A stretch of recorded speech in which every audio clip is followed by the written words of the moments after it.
because it works. People living together in a collaborative, respectful community where everyone is valued in their wholeness. We welcomed and wanted to bring every individual to bring their wholeness. The way I would think of it is the meaning is already there and we just need to search for it. And it exists within the very things we're doing. It already does. If you dig deep enough, and if you come and if you view it as a kind of sacred, and you were asking what does it look like when the wholeness exists in your organization, you come in here with openness and honesty and truth and vulnerability. And if you bring all of that, that's what wholeness looks like. Human beings have light and shadow in them. And that we bring all of that, we name it, not because we want the shadow to dominate.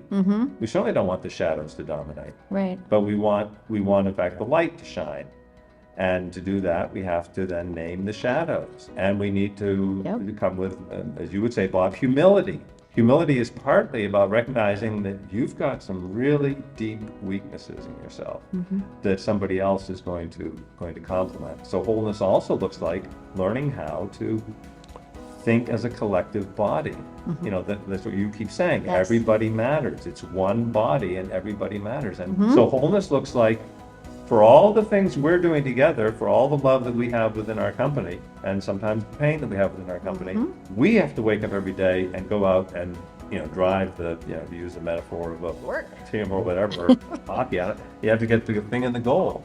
And that's what wholeness looks like. And then it's that all of that won't matter if we don't figure out, how to make money out of it. How to make money. And the making the money part puts all kinds of things in tension. Yeah. How much can, the compensation strategy and pricing of your products, for example, two big things, right? Probably two of the biggest things. Yep. I want to just add one thing. Mike Naughton teaches, he's our chair of the board, that everything you do has a subjective and an objective dimension to it. The work that you do and the product that you make or the service you deliver is the objective. Right.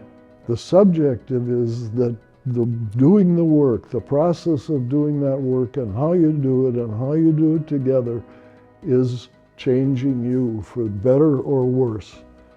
And so in living a wholeness in yourself and your relationships, Reell's been doing this for 53 years.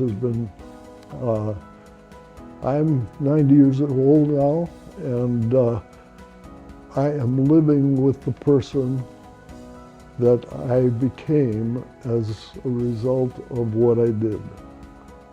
And I'd say especially to the executive is getting burned out, and is the reason that you should pay attention to this concept of wholeness is it is changing who you are and whether you will like living with that person.